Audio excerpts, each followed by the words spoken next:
Hi, I'm David Shipler. And I'm Daniel Zwerdling. Two reporters. Start now.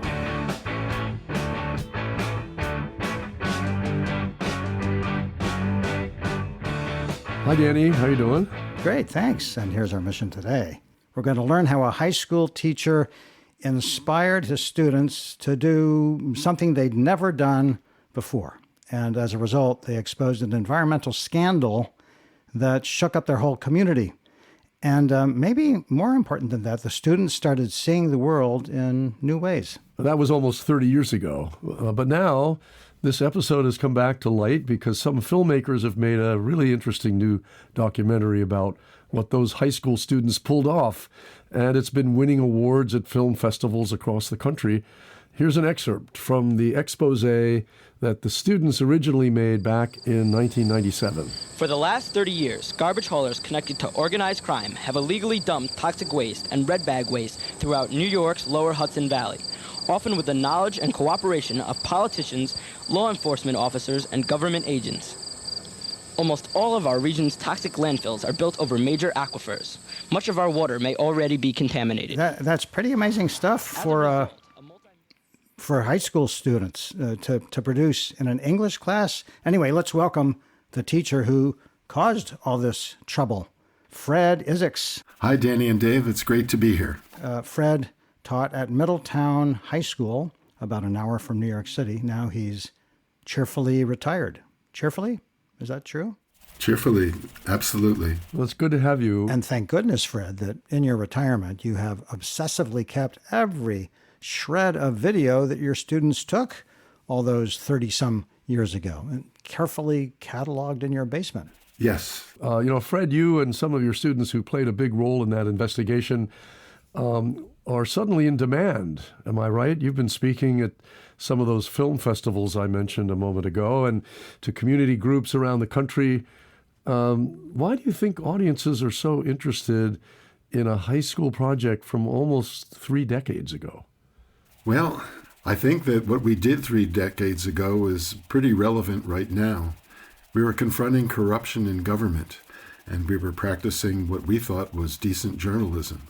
And the need for decent journalism continues, and the corruption that we see in government continues. So I think it strikes a chord these days. It's also a film about education, and I think that we have many questions and concerns about education as it becomes under attack from the present administration. So the film has a resonance to it now. And one of your former students who took part in that investigation joins us now, Rachel Raimist. Hi, Rachel. Hi. These days, Rachel is a TV director, and she teaches directing at various film schools. Rachel, back when you were at Middletown High School, you helped kick off the investigation into the toxic wastes. And forgive me for bringing up something you told me during a phone call, because this isn't in the documentary that's been playing around the country. You told me that Fred Isseks recruited you, got you into this class that was making this investigation when he found you in the parking lot of the high school smoking marijuana one day. Thanks for exposing that on a podcast. Fantastic. My kids believe that I am a rule follower because my kids are good rule followers. And watching this documentary, they realized, wow, our mom was really pushing the boundaries of things. Sorry, my dogs are very excited for this podcast. As are we. But yes, that was true. I don't know if Fred knew that that's what he walked upon, but that's what was happening. I just remember not being super engaged in high school. I can remember the teacher whose class I was cutting because I did not enjoy his history class. I did not enjoy his politics. And he would look at me in the parking lot from the window and sneer at me and scream, "I'm calling your mother." And, Fred was the opposite of that. He'd ask a question, he'd hang around to listen to your answer and actually engage you in conversation. And that was something that I would say most of my other teachers at Middletown High School didn't do. I don't think anyone else actually cared about what we had to say or what we thought. And Fred did. I think it was easy for him to recruit me because of who he is and how he is. Well, we all need at least one teacher like that, don't we? And I think that, Rachel, you're a TV director. It sounds as if this experience as an investigative reporter, in effect, doing this film had an impact on you in terms of your profession. Is that fair to say? Definitely. Fred putting cameras in our hands really, I think, for so many of us, changed the course of our lives. With a camera, adults responded to what we had to say and what we were doing. And I think without a camera, young people are really easily dismissed, especially in the early 90s when a camera was something different and unique. It wasn't like everyone had a camera in their pockets like we do right now. And I don't know that I would have grown up to be a filmmaker or a college professor if I didn't have Fred as a teacher. In just a bit, we're going to bring in another former student who also played a key role in your remarkable high school investigation. The new documentary, by the way, we should mention, is about you. It's called Teenage Wasteland. The filmmakers are Jesse Moss and Amanda McBain.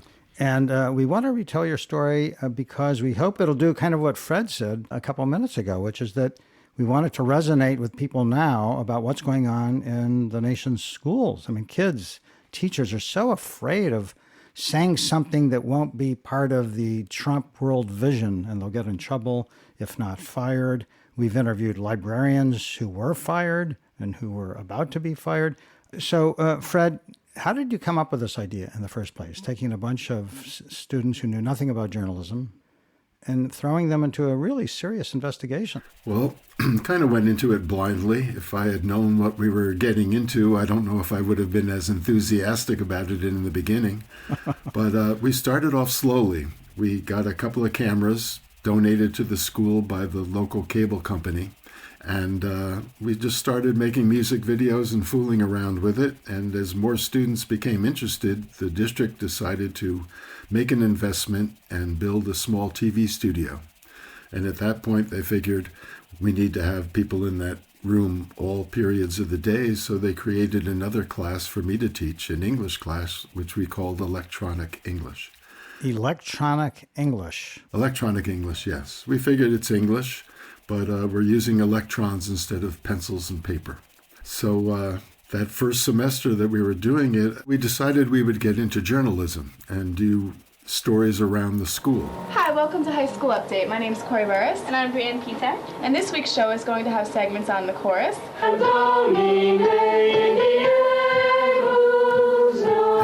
the greater idea, the grander idea, was to do stories in the community, to break out of the walls of the school and report on what's happening in the neighborhoods, what's happening around town. To that end, in the summer, right before the class started, I was introduced to a couple of guys who worked at a local landfill. We interviewed them, and they told us total crazy story about how these landfills, which were designed for local municipal garbage, had been converted into toxic waste dumps used by companies, industries all over the New York metro area. So plan one, get these guys on tape, use it in class, use it as an example of investigative journalism and the stories we can tell, and take it from there. My original idea was that this story would last for maybe a couple of weeks. The authorities would become aware of what we had done. They would have pursued it. There would have been arrests. The landfill would have been cleaned up, and that would be the end of the story. As it turned out, we worked on it for the next 7 years, going deeper and deeper into it. 7 years, incredible. And as you told me on the phone, Fred, there were dozens of students, of course, who came and went in your class during the 1990s and took part in your ongoing investigation. Rachel and the other kids would graduate, and new students would take their place. Yes. Rachel, what are your early memories of this investigation? What were the turning points for you in this whole project? I remember Fred showing a video of a woman talking about and showing like orange sludge in her basement. And that moment was when it became real. Where does that come from? It didn't look like anything sort of normal or natural or what water should look like at all. And so that's the first memory that I have is we all sort of gathered around the TV and he showed us this footage.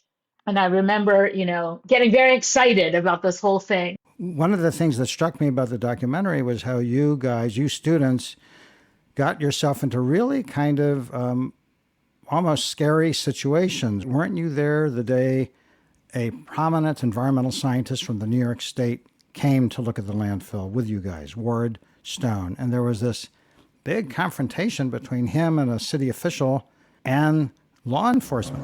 What have you got to hide? I have nothing to hide, sir. There Yes, are no you do. Mr. Stone. You the have agreement, something to Mr. hide. Stone. The agreement with the Yosemite Hinchy. And by the way, we should tell our listeners, if you noticed music under that clip, it's because the filmmakers added it for dramatic effect to their new documentary. You'll hear music faintly under other clips too. I absolutely remember that day with Ward Stone. The I-9 News, they were there filming us, filming Ward, and Cummings, who was he the county executive or? Wait, so the local news station had heard that you guys were making a film, and so they came to cover you? The news was filming the whole thing unfolding, and we were filming them. It was a lot of cameras, a lot happening, but it did get tense. So Ward was the pathologist who covered the entire state of New York. I want to look around if I don't No, take sir. samples. You're not doing anything. You're leaving. You're a problem. No, sir. You have been advised to leave the property at this time. And You know of any basically, the violation town of law? supervisor took the samples and wouldn't even let Ward see the results of the samples. Wow. And there were troopers and sort of this really tense situation with the police. So, it felt real. It felt dangerous in that moment. And Fred, you're a teacher there, an English teacher. What are you thinking? Like, I'm about to be arrested. I'm going to lose my job. I mean, weren't you worried about some sort of backlash? Well, the funny thing is, what you're talking about is one of the most exciting parts of the movie, or at least one of the most confrontational parts, where it looked like there might even be some physical violence between the town supervisor and the wildlife pathologist. And what amuses me about it every time I watch it is realizing I wasn't there. Oh, you weren't there. I wasn't at the landfill that day. Oh. No, that was the week that our daughter was born, so I was at the hospital. And the students, they were perfectly capable of handling all this on their own. Yeah, and it just goes to show how much faith you had in them. And one of the students who was handling things with Rachel during that tense showdown was Jeff Dutemple. Jeff Dutemple joins us now. He also got involved in I love this name, electronic English class, just as Rachel was getting ready to graduate. So you're like the next generation, Jeff. What do you remember about that confrontation? I remember, I think it was just us being kind of ignorant kids. It just seemed that was fun to me to watch these adults have it out in front of us. It was, I don't know. It's like listening to a diss track, right? Like a fun thing to watch. So your situation as you began to report on it was, as I understand it, that toxic waste was being dumped in the town landfill. The town government seemed to not be concerned or maybe even trying to cover it up, whereas the state inspector was coming in, the pathologist, to take samples and document the problem. I think it was one of those well-kept secrets. It wasn't discussed openly that there was a toxic landfill in town, but just about everybody knew it. They'd all seen the trucks come in. They'd all heard the stories. They all saw the leakage. The town naturally poo-pooed any kind of investigation, and they downplayed any kind of danger in the dump because, as we believed, the town board were the people who were profiting from it. That some of these illegal dumpers would come up with trucks that didn't have permits to dump. The landfill operators, Dutch and Willie, would ask them for a permit, and they said, well, we don't have it. And they would disappear for 15 minutes and come back with a signed piece of paper or a napkin that says, give these guys the right of way. And there were no records in town hall of any of the dumping, no records of any of the money that changed hands because of it. Were the dumpers paying off the town or something, or what? Yes, that's what it appeared to be. Naturally, we didn't get any photographs of bags of money changing hands, but the assumption is that money changed hands, that the money was given to various people on the board to look the other way. I mean, where did this go from there? You did make an early film or two, right? And you showed it to the public. Is that right? Yeah. I mean, I think the first one, if I'm not mistaken, it was just called The Town of Walk Hill Dump. This videotape raises questions that have gone unanswered for over a decade. And it was very clunky. It was very raw. You know, there are clips of it shown in the movie of us showing, you know, the town of Bloomingburg, which was at the Bloomingburg Town Hall, Fred? The Grange Hall in the village of Bloomingburg. That was kind of the first public exhibition, just to get the beginnings of the story out while we were just trying to figure it all out. How did a dump designed and supported by the town of Wallkill for household garbage become a toxic hazardous waste site? Where are the records and permits showing what went into the dump, where it came from, and who profited by it? What of our public This officials? is also amazing to me. Here is a high school, Middletown, New York. You get your students to put on a presentation, and it's not, you know, some high school play or musical. They're showing a documentary at the Grange Hall and then other places, telling the town, hey, we're finding out about this illegal dumping of toxic waste. Would you say that we have a very significant possibility of a severe health hazard in this entire area? Absolutely, no question about it. What was it like to be at one of these meetings and see people watching your work, your documentary, and applauding? It was a great feeling. You know, the energy in those town halls, and oh my gosh, Jeff, we went to how many of these town halls? Like, that's what we did. You know, people were like, you're going where? You're going to the dump? Like, what are you doing? And that's what we did all the time. And, you know, I think it was fun. We were in it together, but it was also this sort of sense of accomplishment of like, okay, we got them. Like, this time we got them. Like, we have them saying this. We have an example of this. We can show this. Like, we were able to start to connect the dots. Because that's the thing is, every time you uncovered one piece of information, it led to a whole mountain of other information, which it just got deeper and deeper. The number of people implicated in this who had financial stakes in the different land, that if this land was polluted, like there were so many levels of it. So it was exciting.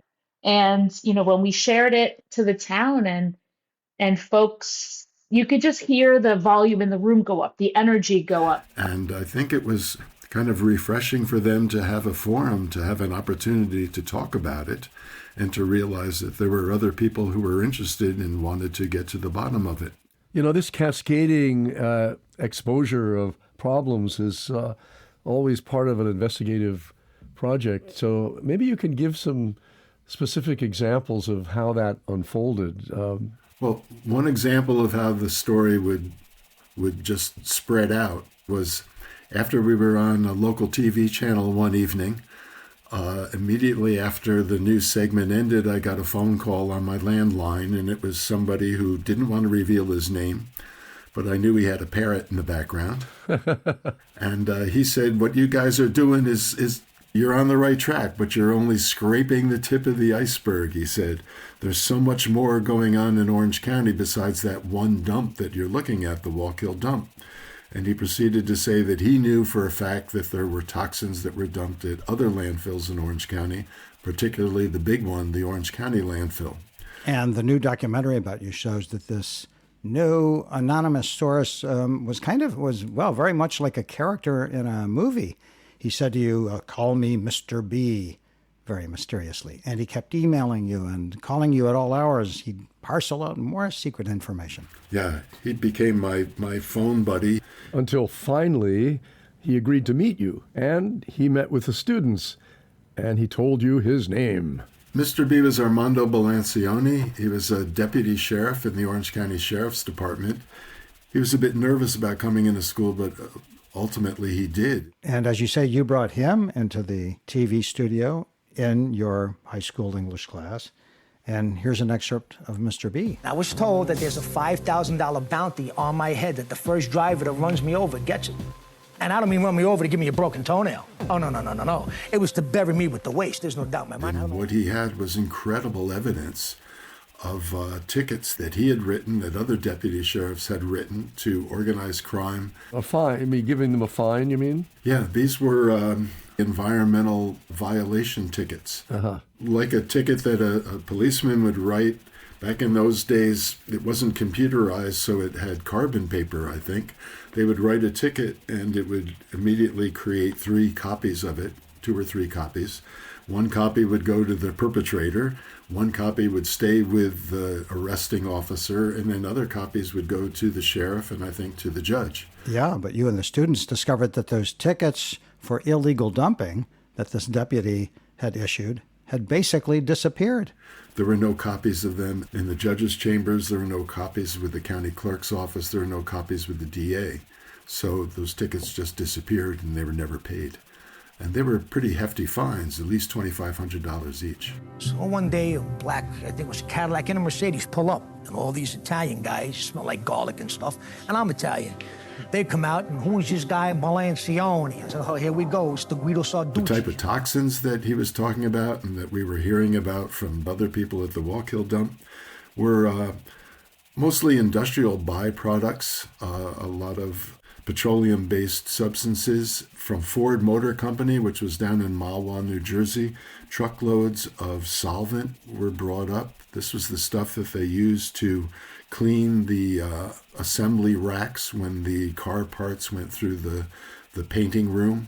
And these solvents, this sludge, was highly toxic, would melt workers' gloves. Battery casings, battery waste, because we had a smelting plant in town, were a big part of the illegal dumping, and also hospital waste. Red bag waste was mixed in with all the sludge and all the other garbage. Yikes. And was this leaking into the drinking water? Hard to say. Town of Wallkill uses wells, and the wells weren't specifically next to the Wallkill dump. But the other landfills we looked at were right along the Wallkill River and on top of the largest aquifer in Orange County. So the assumption is, yes, it polluted the aquifer. Years later, they built a prison on top of that aquifer, and instead of being able to just drill a well down below the prison and get the water there, they had to send a pipe out miles and miles away to pump the water in because they had polluted what was under them. Just a reminder to everyone, we're talking with the real-life stars of a new documentary, Teenage Wasteland.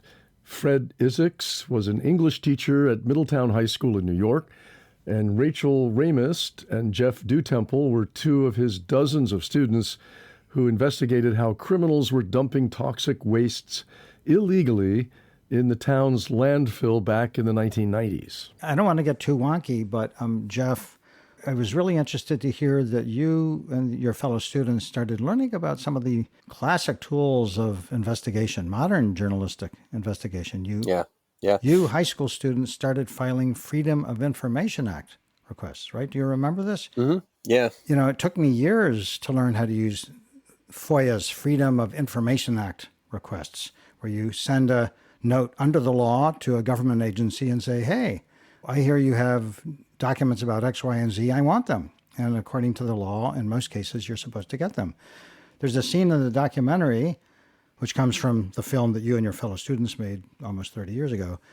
There's a scene where you're trying to get these government records that show what's going on at the landfill, and you're having a tense standoff with the employee there. It's wild that was part of our education through Fred, to be a part of our community, to really be engaged teens. Whereas, I think the assumption was back then, and, probably still now, that whenever there's a generation of teens coming up, basically all they're doing is, messing around and getting high and, and we were probably doing a little bit of that too, but also we were trying to be good stewards of our society and our environment. And, it was very frustrating to be met with adversity at every corner from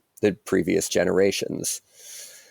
But learning that we had those tools like FOIA, and essentially just being able to shove a microphone or a camera in front of someone's face and have them answer the questions because they underestimated us. Jeff, you were talking about confronting officials, or I don't know if that's the word you used. The older generation. The older generation, thank you. There's a remarkable scene where you and your fellow students are interviewing the editor of the town newspaper in your high school TV studio. Now, you've talked about how you took your early documentaries to the Grange Hall and city council meeting. Well, here you are saying to the editor, we've also taken our films to your newspaper, and nobody has called us back about it. Nobody seems to have any interest. Everybody that we've interviewed, we've done a lot of interviews and we've gone a lot of places. And Jeff, this is you asking the questions back when you were in high school. For the record, the newspaper editor is Gary Grossman. And a lot of people that we've interviewed blame the problem on wide-scale corruption with the politicians, both county and state, and organized crime. I'm just saying... What was your question? I'm just saying that the people we've interviewed have said that there is a problem there of corruption. Possibly. Do they have proof? Well, we're all entitled to our opinions about everything. I think that one of the things that we have to learn as reporters is that there's an old saying in our business, when your mother says she loves you, check it out. We've asked the questions and we've done the research. We did it. We've been doing it for 1.5 years now, and still nobody wants to listen to us. We dropped the tape off at the Times Herald Record and nobody saw it. Mm-hmm. We've done the research. If you watch the video, it explains. I don't really want to see your tape. What a patronizing jerk. Yes, that is one way to put it. I mean, you'd think that a good journal, a local journalist would have jumped on this story, actually, and pursued it. Yeah. You know, and I think that was what was something that was so remarkable to us is that that he didn't want to have anything to do with it, you know, regardless of whether we were able to prove it within the context of that first documentary. There was enough evidence there to at least make a reporter or a journalist want to explore it more, a professional journalist explore it more.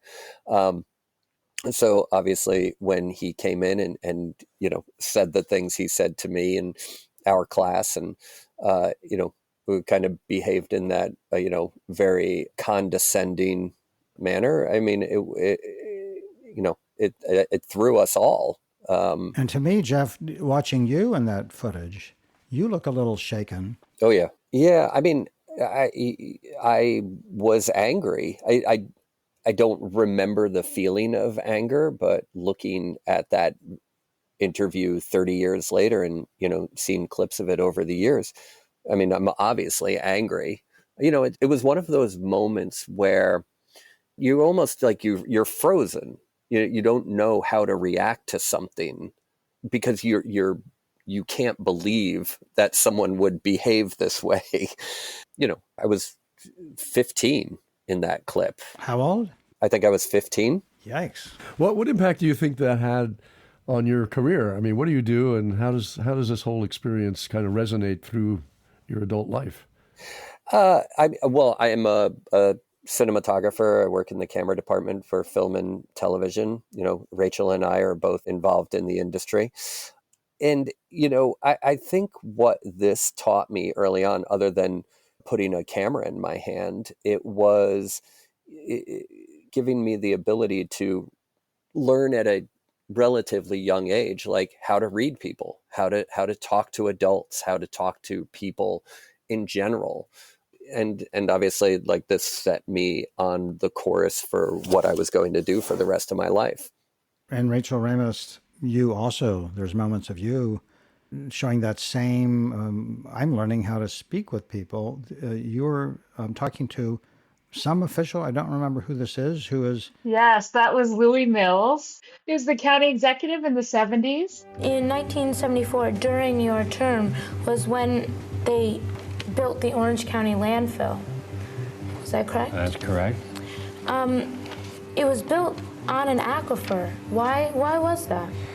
When we first put that landfill in 1974, it was considered a model by the state of New York. In those days, no one talked about aquifers. But in 1970, there was a groundwater study, and I had just thought that common sense would say that you don't put your garbage in your water. It may have been. I just want to say that as you were listening to that clip of you back when you were 16 or something, there was a huge smile on your face now. Yep. So the whole experience has taught me that, I wasn't wrong. We weren't wrong. Like, so many folks in positions of power just lie or mislead. I think we see that in politics now. That's why so many people have a mistrust of so much of the system. And it was like, cut through the adult BS, common sense says this. And so those are my favorite parts of doing this. I wouldn't say I was the most political young person. I wasn't the biggest environmentalist, but I was someone who really believed in the truth and speaking up and speaking back. So that's why the scenes in the film you see that I ask pretty blunt questions. I get up and make speeches in these town halls, and now I smile looking back. I mean, we've gotten to see this film so many times now, traveling around the country with it. And every time we watch it, I see something new, and I feel a sense of pride for, what we did and what we learned and who we are, and we were right. We should say, by the way, that at the same time that you guys were doing really serious investigating, you did have moments of fun. Here's a clip when you were filming Jeff and Rachel.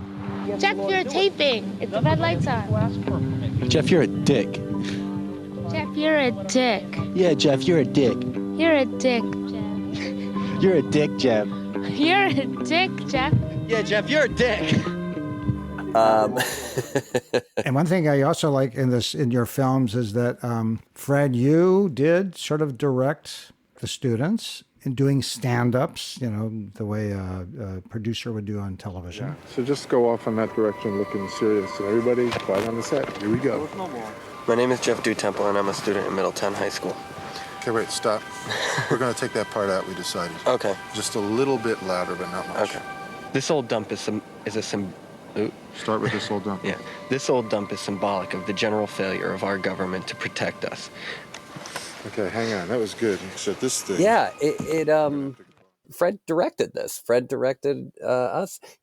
One of the first assignments that I remember getting in electronic journalism was he just gave us a camera and he taught us like what man on the street interviews were. It was just come up with any question that you want, just go and ask everybody, edit it together, and like that's the assignment. Like it was teaching us how to be articulate and how to get piece something together and how to speak to people. That's great. What a great experience.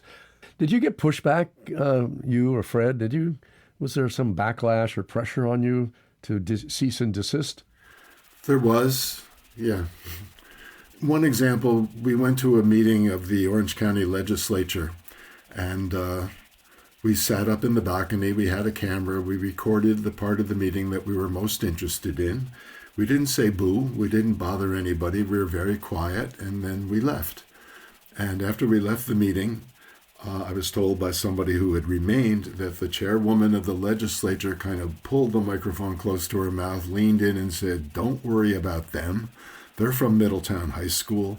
I'm talking to the school board. They won't be back." I think they tried to get to the Board of Education, tried to get to the administration and have them sort of pull the plug. And did that happen at all? Was there pressure from the board or the administration? They had a one very strange board meeting, I recall, when they were discussing how they could exercise editorial control over what we produced. But they were in the difficult spot of taking a popular program and saying it's going in the wrong direction when what we were doing is exposing major crimes in the community. It's a difficult thing to push back on high school students and their teacher who are involved in a project of citizenship. They couldn't exactly point to the fact that we were going to meetings and say, well, that's a bad thing to do. They couldn't point to the fact that students were getting up to the microphone and speaking at these meetings, and say, well, you shouldn't do that. They couldn't say you shouldn't research issues that have to do with the health and well-being of the community. They'd look foolish if they told us to stop. Well, fast forward to today, knowing what you all know about the current atmosphere and what's happening in schools, pressure from the very top, from the Trump administration, what you can teach about history, what you can't, what you can teach about sexual orientation, what you can't. So I'm just wondering whether the atmosphere has changed to the point where it might not be as acceptable for students to go out and do what you all did 30 years ago. In Middletown High School, is this still going on, or is there investigative journalism? Not to my knowledge, there's not.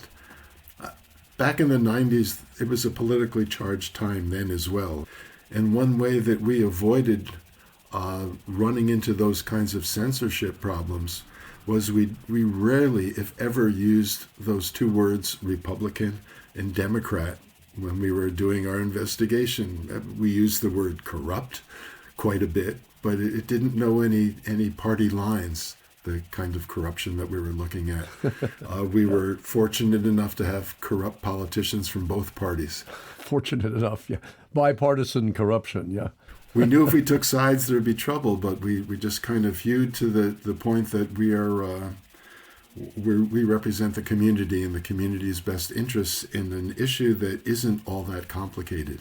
You don't put poison in your water. And if you're a fan of that, you've got to be out of your mind, or you've got to be very crooked. Now the outcome of all this investigative work, which you did so well, was not at all, well, I would say not all happy, was it? Yeah, this is the downer part of the whole story.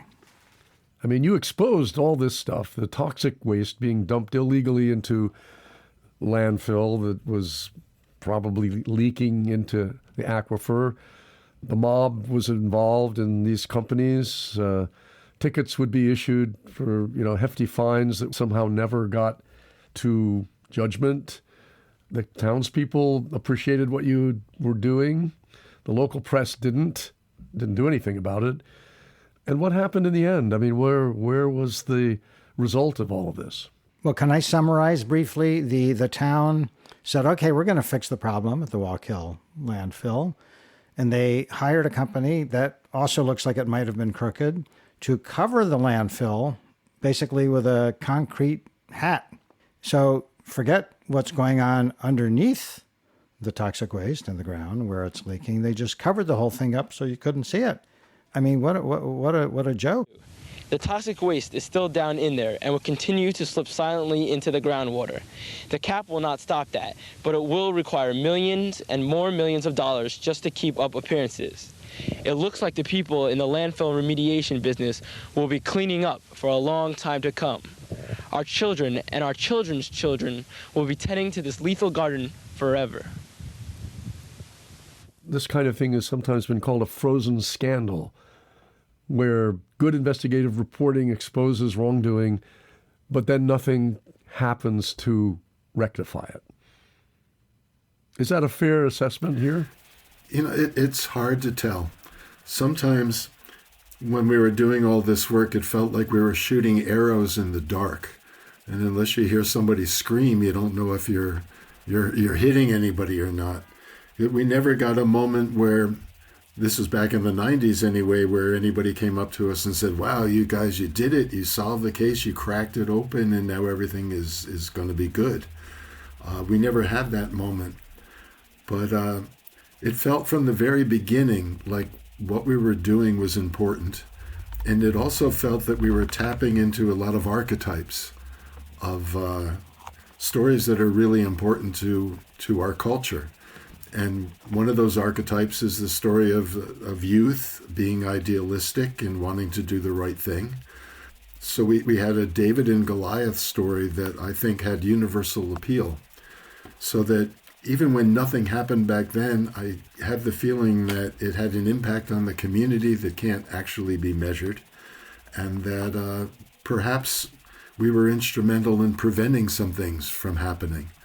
Back in the 90s, they wanted to site another landfill in Orange County, and it didn't happen because there was too much public opposition to it. That's a good point. And I'd like to think that we were partially responsible for that.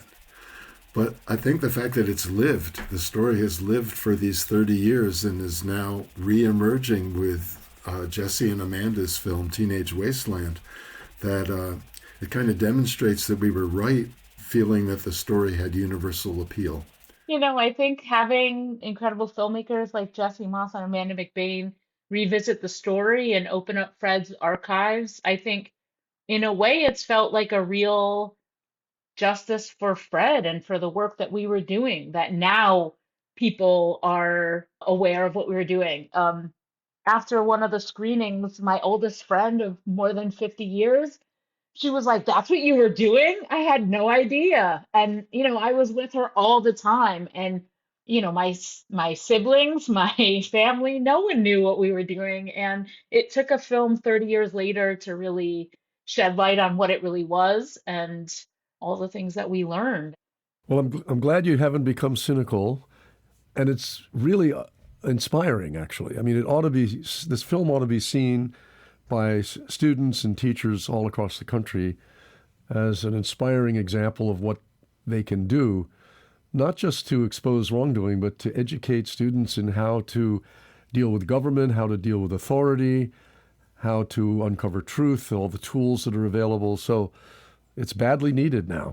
I think the lessons here are much wider and go much deeper than just one story in one place in one small town in New York. It really is a universal story, and it really is about the way that great teachers can spark self-confidence and creativity and intellectual curiosity and, you know, create the conditions for young people to go out into the world and, you know, speak up and tell good stories.